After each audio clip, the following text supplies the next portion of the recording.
Bonjour, heureux de te retrouver dans Prière Inspirée. On est au milieu de la semaine et le Seigneur veut te faire du bien. Tu as bien fait de te réveiller peut-être un peu plus tôt. Si c'est toi, tu te réveilles un peu plus tôt pour passer ce temps avec le Seigneur. C'est bien, le Seigneur veut te parler. Tu vas passer un temps dans la prière, dans le chant, la louange, la proclamation de la parole. Le Seigneur va faire du bien à ton âme. On est en train cette semaine d'être encouragé avec la parole sur le fait de ne pas endurcir notre cœur, mais de garder un cœur tendre. C'est vraiment merveilleux quand on regarde à Jésus et qu'on voit qu'il a gardé un cœur tendre jusqu'au bout. Vraiment, quel cœur extraordinaire, quel caractère de Christ auquel on est appelé à lui ressembler. Et il a gardé un cœur tendre après tout ce qu'il a vécu, même de la part de ses disciples, de ses plus proches. Et il a même gardé encore ce cœur tendre après sa résurrection, revenant auprès de ses disciples, de ceux qu'il avait trahis, qu'il avait abandonnés. Il a gardé un cœur tendre pour continuer de les aimer. Et c'est cet amour qu'il a encore pour toi aujourd'hui, mon frère, ma sœur. Jésus t'aime d'un amour merveilleux, d'un amour magnifique. Que l'amour de Jésus te couvre pendant ce temps, pendant cette pensée du jour, pendant le chant, pendant l'encouragement, pendant le temps de prière aujourd'hui. Sois couvert par l'amour et la douceur de Jésus et que ton cœur puisse devenir ou redevenir tendre au nom de Jésus-Christ. Alors, dans la pensée du jour, on va être encouragé aujourd'hui à partir de la déclaration d'un personnage biblique et on t'écoute, Nadine. Amen. On va lire ensemble Genèse 50, verset 20. Vous aviez médité de me faire du mal. Dieu l'a changé en bien pour accomplir ce qui arrive aujourd'hui, pour sauver la vie à un peuple nombreux. Alléluia. Quelle déclaration puissante. On parle aujourd'hui de garder son cœur devant cette épreuve, de ne pas s'endurcir. Et Joseph est un exemple vraiment parlant de comment on garde son cœur, comment on peut arriver à un point où on a un regard différent de la même situation, un regard différent des épreuves qu'on a traversées. Et je veux t'encourager dans cette pensée à avoir l'attitude de Joseph. Joseph a pu dire à ses frères, « Vous avez médité de me faire du mal, mais l'Éternel l'a changé en bien. » Et vraiment, d'avoir su garder son cœur l'a permis de pouvoir faire cette déclaration. Parce qu'à travers différents défis, à travers différentes situations qu'il a traversées, il a pu se regarder ce qu'il vivait et à un moment donné, il est arrivé à le voir d'une autre perspective.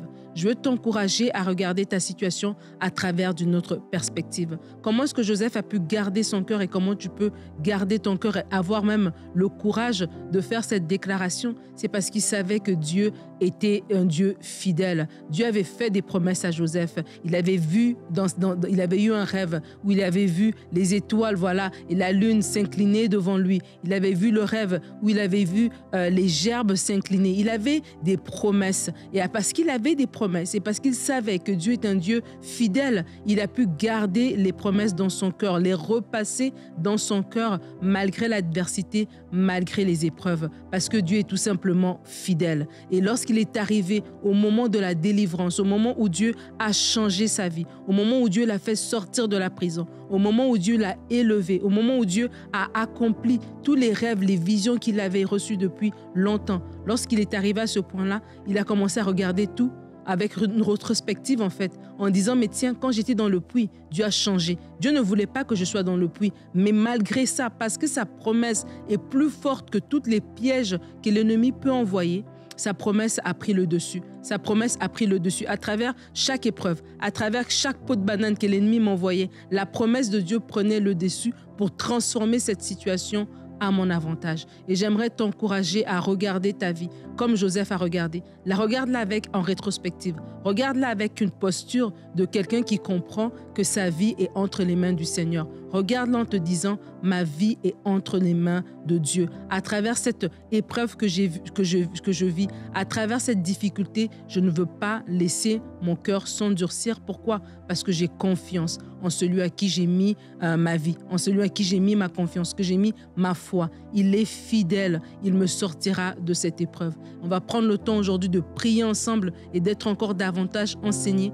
Mais alors qu'on va juste prendre ce chant, je veux t'inviter déjà à ouvrir ton cœur parce que Dieu veut te parler aujourd'hui.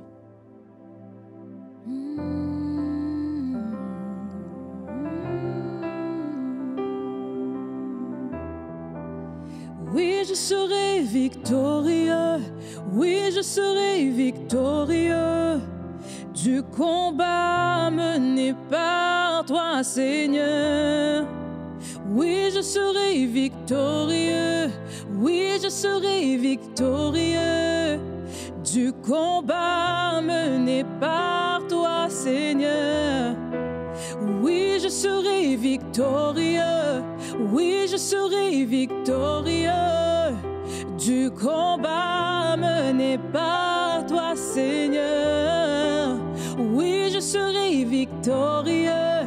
Oui, je serai victorieux du combat mené par toi, Seigneur. Ce que l'ennemi a voulu contre moi, tu le changes en bien. Tu le changes en bien.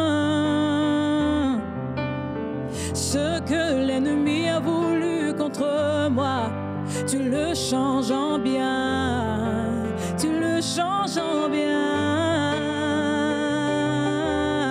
Ce que l'ennemi a voulu contre moi, tu le changes en bien. Oui, tu le changes en bien.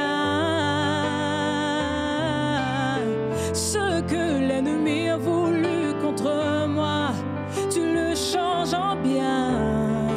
Oui, tu le changes en bien. Oui, je serai victorieux. Oui, je serai victorieux du combat mené par toi, Seigneur. Oh oui, je serai victorieux.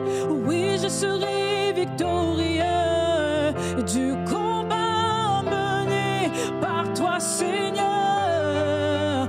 Oui, je serai victorieux. Oui, je serai victorieux du combat mené par toi, Seigneur. Oui, je serai victorieux. Oui, je serai victorieux du combat mené par toi, Seigneur. Alléluia. Remporter la victoire, c'est pas seulement abattre nos ennemis, mais c'est pouvoir garder un cœur pur et un cœur tendre devant le Seigneur. On a ces ennemis spirituels qui sont là. Bien sûr, on ne se bat pas contre la chair et le sang, mais alors que le Seigneur nous permet de détruire, pulvériser, repousser, renoncer à ces esprits, à ces oppressions spirituelles, Dieu veut aussi qu'on puisse garder le cœur. Pas seulement avoir la victoire à l'extérieur, mais aussi avoir un cœur qui lui plaît et qui lui est agréable. C'est ainsi qu'il pourra vraiment nous dire « bon et fidèle serviteur ». Aujourd'hui, tu puisses ne pas endurcir ton cœur, mais garder un cœur tendre. Et c'est ce dont on va parler avec Nadine dans l'encouragement du jour. Oui, n'endurcis pas ton cœur. Dieu a un plan. Dieu a un plan. N'endurcis pas ton cœur. On va regarder ensemble 3 passages. Le premier est dans le psaume 31. Mes destinées sont dans ta main. Délivre-moi de mes ennemis et de mes persécuteurs. Nous allons lire également Romains 8 au verset 28. Nous savons, du reste, que toute chose concourt au bien de ceux qui aiment Dieu, de ceux qui sont appelés selon son dessein. Et nous allons terminer dans le proverbe 4 au verset 23. Garde ton cœur plus que toute autre chose, car de lui viennent les sources de la vie. Amen, amen. Le psaume, le verset de Romains, le verset de Proverbes, des passages qu'il faut méditer alors que tu vis une épreuve en ce moment et que tu as du mal à garder ton cœur. Tu sens ton cœur s'endurcir, tu te sens devenir amer devant cette situation, tu te sens baisser les bras dans le naturel, mais spirituellement aussi, tu es fatigué, tu es lassé. Tu commences à voir les injustices et tu as envie de prendre les choses entre tes propres mains. Que tu puisses aussi méditer encore ces versets pour avoir la bonne attitude. Le proverbe 4, verset 23 que Marie vient de lire dit de garder son cœur plus que toute autre chose. Et lorsqu'on regarde la racine du mot garder, la racine la racine hébreu de ce mot, c'est surveiller, c'est veiller, c'est préserver. Garder contre les dangers, comme les dangers de l'amertume qui veulent entrer dans ton cœur. C'est tenir, observer, garder avec fidélité. C'est être un gardien. Et le cœur, dans ce contexte ici, c'est ton homme intérieur. c'est ton esprit, ta volonté, ta compréhension des choses. Ça veut dire, c'est ton âme. C'est garder en fait ta conscience, garder ton caractère moral. Le cœur dont on parle ici, c'est le siège des émotions, le siège du courage. Et je veux t'encourager ce matin, je veux t'encourager aujourd'hui à garder ton cœur à travers cette épreuve, de ne pas te laisser être endurci par les choses qui se passent autour de toi. C'est quoi les signes d'un cœur qui est endurci dans l'épreuve? Ça va être un cœur qui est agité. Alors que ton cœur est agité, tu manques la paix. On voit aussi un signe de quelqu'un qui commence à s'endurcir, de quelqu'un qui commence d'arrêter de regarder à Dieu et commence à regarder à ces situations. Et ces situations-là te volent la paix. Un cœur agité est un cœur qui est lentement en train de s'endurcir. Un cœur qui va être amer, un cœur qui va être rancunier. C'est un cœur aussi qui s'endurcit dans l'épreuve. Parce que lorsqu'on est amer, on manque d'espérance. On est amer parce qu'on pense que les choses sont arrivées au bout. La Bible nous dit que Naomi, alors qu'elle avait perdu ses fils et son mari, elle revient dans son pays natal et elle est amère. Elle est amère au point où elle demande même que son nom soit changé. Elle dit « Ne m'appelez plus Naomi, appelez-moi Mara » parce que ces circonstances étaient tellement difficiles qu'elle disait « Ça ne vaut plus la peine, il n'y a plus de lendemain ». Or, Dieu avait quand même pour elle un lendemain à travers sa belle-fille Ruth.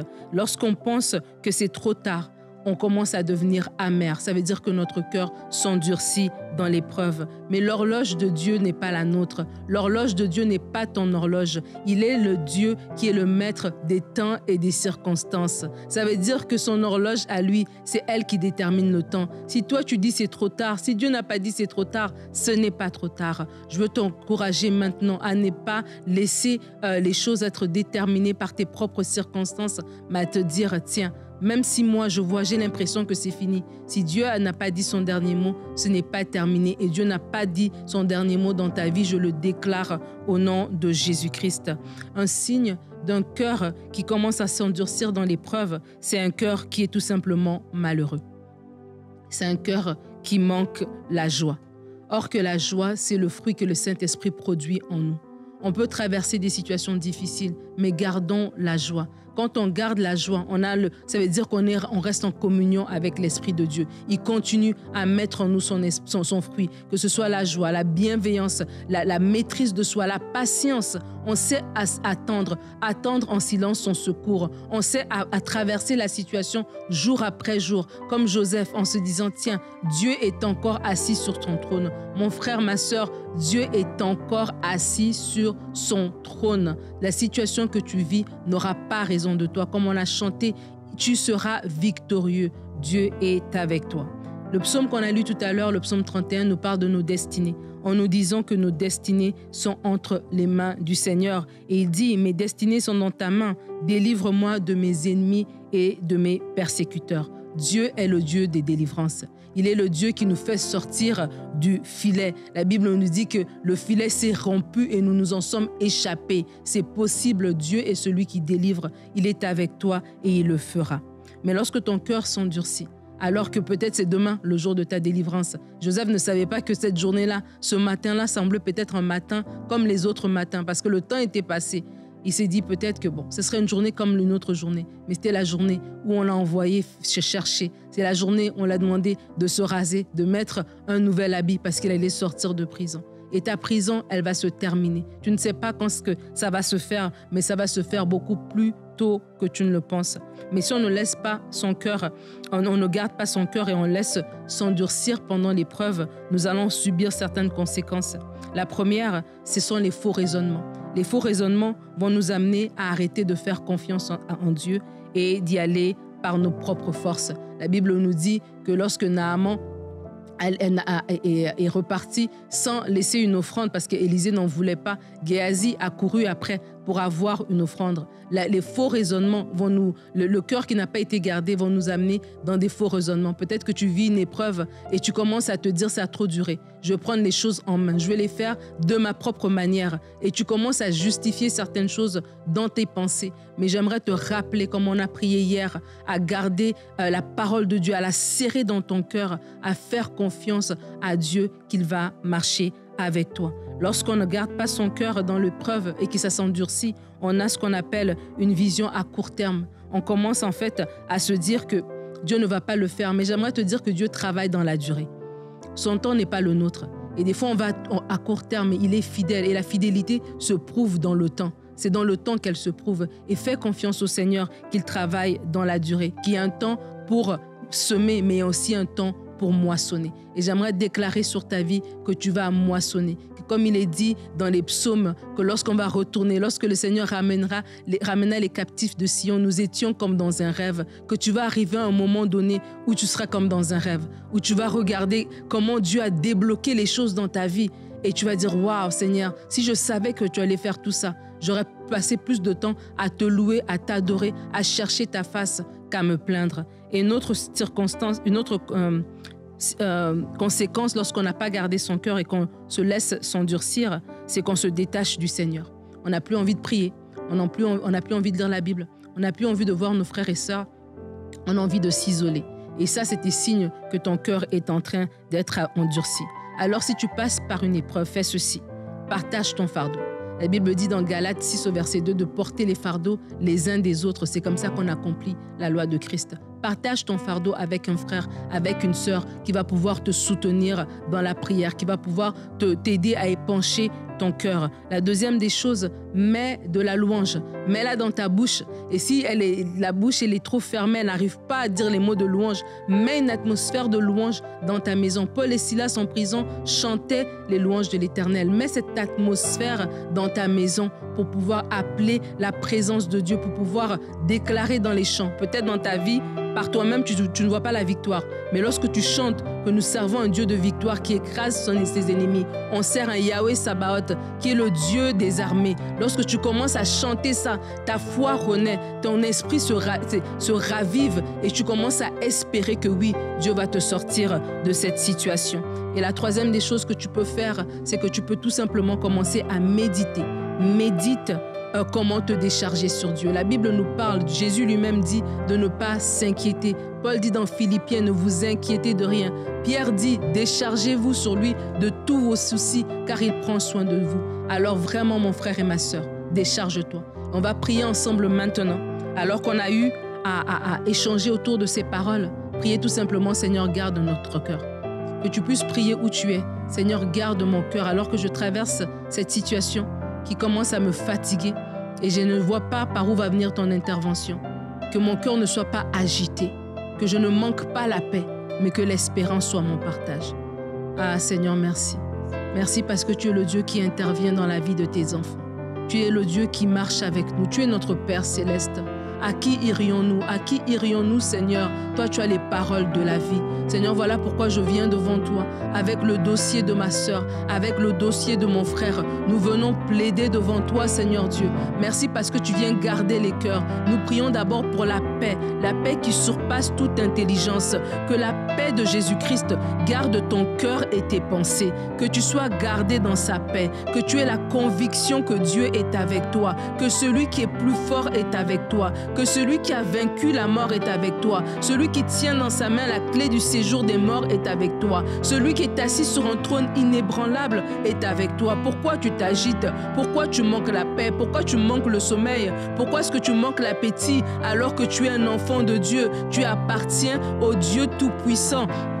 Ton nom est inscrit dans la paume de sa main. Ah, garde ton cœur, prie pour ton cœur. Déclare, Seigneur, je veux garder mon cœur. Je suis le gardien de mon cœur. Je refuse que des plantes d'amertume poussent à l'intérieur de mon cœur. Comme un gardien va venir sur un champ, j'enlève maintenant tout l'ivraie que l'ennemi a planté au travers de cette situation. L'ivraie de l'amertume, l'ivraie de l'amertume, l'ivraie des questionnements, l'ivraie des murmures, l'ivraie d'un sentiment d'injustice qui m'a enlevé ma joie, qui m'a enlevé ma paix. J'enlève tout cela, je plante à la parole de Dieu. Déclare sur ton cœur maintenant, mon cœur, je te garde. Moi-même, je me tiens debout pour te protéger. Je te garde, je dis qu'aucune parole mauvaise va rentrer en toi. Mais tu seras fixé, tes yeux vont rester fixés sur le Seigneur parce que Dieu agit, Dieu répond, Dieu libère, Dieu délivre, Dieu intervient. Ah Seigneur, tu es le Dieu qui intervient même dans les situations situations les plus compliquées, les situations les plus difficiles, tu interviens parce que ta promesse est vraie. Seigneur, ta parole nous dit que ta promesse nous rend la vie, ta promesse nous fait vivre. Seigneur, je prie pour celui qui traverse une épreuve comme Joseph, qui se dit mais je vois ce que je traverse et je vois les promesses que Dieu m'a faites. Il y a un décalage entre ce que Dieu m'a dit dans le lieu secret et ce que ma vie aujourd'hui. Seigneur, je prie qu'il soit ravivé dans son homme intérieur, fortifié par ta promesse, que ta promesse le fasse vivre, qu'il ne s'appuie pas sur les uns ou les autres, mais qu'il s'appuie sur toi. Merci Seigneur. Contre moi, tu le changes en bien, tu le changes en bien. Ce que l'ennemi a voulu contre moi, tu le changes en bien, tu le changes en bien. Ce que l'ennemi a voulu contre moi, tu le changes en bien, tu le changes en bien. Seigneur, Seigneur, ce que l'ennemi a voulu contre moi, tu le changes en bien. Oui, tu le changes en bien. Oui, je serai victorieux. Oui, je serai victorieux. Du combat mené par toi, Seigneur. Oui, oui, je serai victorieux. Oui, je serai victorieux. Du combat mené par toi, Seigneur. Oui, je serai victorieux. Oui, je serai victorieux. Du combat mené par toi, Seigneur. Oui, je serai victorieux. Oui, je serai victorieux. Du combat mené par toi, Seigneur.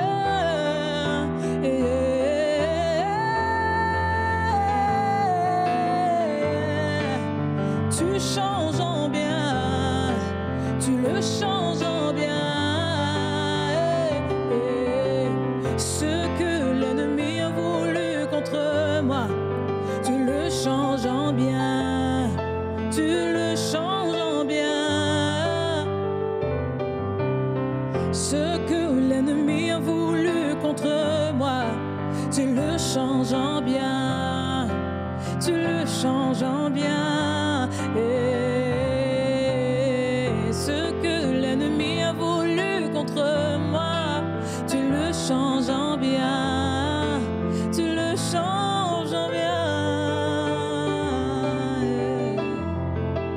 Père, nous déclarons que là où l'ennemi avait décidé, avait préparé à l'avance, que le cœur de mon frère, de ma sœur se ferme devant cette situation, cette épreuve qu'elle traverse.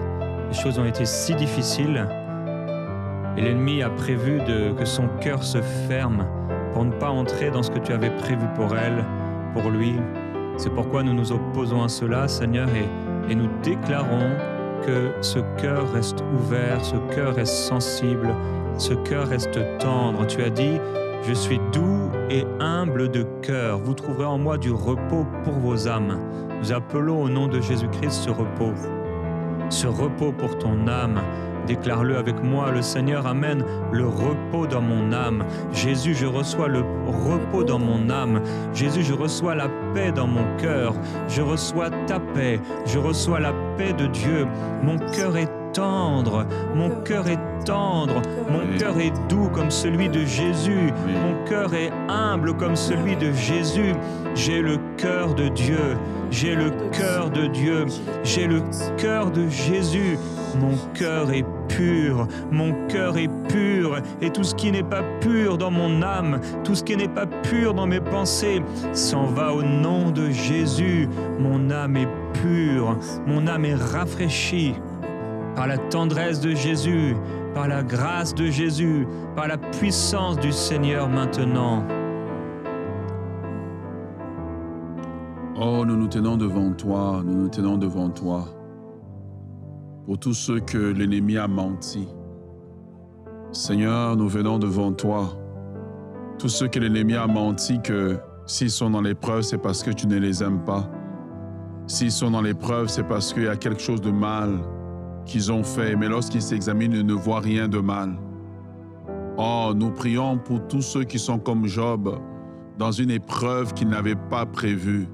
Nous prions que leur cœur ne s'endurcisse pas, mais nous prions au contraire qu'ils aient le discernement de voir la main de l'ennemi et de crier à toi. Et nous prions que toi qui as délivré Job et qui lui a rendu 10 fois plus que ce qu'il avait, oh, que mon frère, ma sœur qui suit en ce moment et qui est en train de prier, rentre dans sa saison de restitution. Et nous prions, Seigneur, que l'épreuve prenne fin, qu'il y ait un enclenchement de séquence de restitution de ce qui a été pris, de ce qui a été volé, de ce qui a été perdu. Oui, comme nous l'avons chanté, qu'il puisse sortir victorieux de l'épreuve, que vous puissiez sortir victorieux de l'épreuve. Et je prie pour toi maintenant qui m'écoutes, sois fortifié maintenant, sois fortifié, sache que tes larmes ne laissent pas le cœur du Père Céleste indifférent, sois fortifié, que ton cœur, que l'ennemi pensait, qui allait s'endurcir et tu allais t'éloigner de Dieu, que tu allais t'éloigner de Dieu, au contraire, je déclare que tu t'approches de Dieu, je déclare que tu t'attaches à Dieu. Je déclare que tu cherches sa face. Alors que tu cherches sa face, tu reçois de lui des instructions, tu reçois de lui la sagesse, tu reçois de lui l'intelligence, l'endurance pour passer au travers de l'épreuve. Seigneur Jésus, nous nous tenons devant toi, à celui qui peut faire au-delà de tout ce que nous pouvons penser et imaginer. À lui soit la gloire. Maintenant, je prie que tu te glorifies dans l'épreuve. De la même façon que tu t'es glorifié dans l'épreuve de Lazare. Lazare était mort. Tu as dit ceci pour la gloire de Dieu.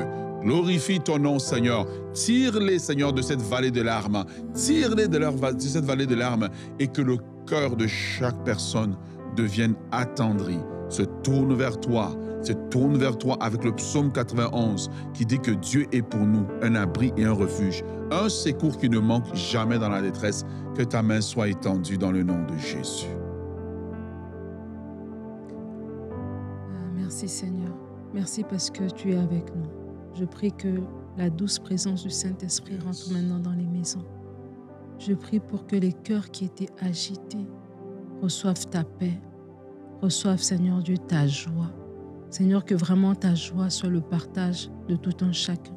Et comme Paul a pu le dire dans l'épître aux Philippiens, Seigneur, que ceux qui s'étaient levés pour mal parler contre lui, pour lui mettre des bâtons dans les roues, dans la lance de l'évangile, il dit que tout ça a contribué. Seigneur, je prie que tu donnes à quelqu'un aujourd'hui de voir les choses d'une perspective différente et qu'alors que sa vision de ces choses change, il voit ta main qui va tout transformer. Tu es le Dieu qui est fidèle. Tu es le Dieu qui est fidèle. Je prie que tu donnes à mon frère et de ma sœur de voir les miracles que tu fais, que ce soit dans la parole, que ce soit autour de lui, pour voir que tu es le Dieu qui agit. Seigneur, merci pour les témoignages qui ressortiront de ces temps, les témoignages qui ressortiront à ta gloire. Nous voulons nous tourner vers toi. Nos destinées sont dans ta main. Nous le déclarons dans le nom puissant de Jésus. Amen, amen. Alors demain, on va se retrouver pour notre rendez-vous, vendredi 519, et je voudrais t'encourager à te préparer pour ce temps de prière que nous allons avoir demain. On va passer donc toute l'émission à prier, et je voudrais vraiment t'encourager à préparer ton cœur pour ce moment particulier. Je crois que Dieu va travailler en profondeur dans ton cœur et à créer quelque chose de nouveau s'il y a lieu, réparer si quelque chose doit être réparé, adoucir, attendrir. En tout cas, l'œuvre du Seigneur sera faite demain, alors qu'on se retrouve pour notre rendez-vous ce vendredi. Donc, on se retrouve demain.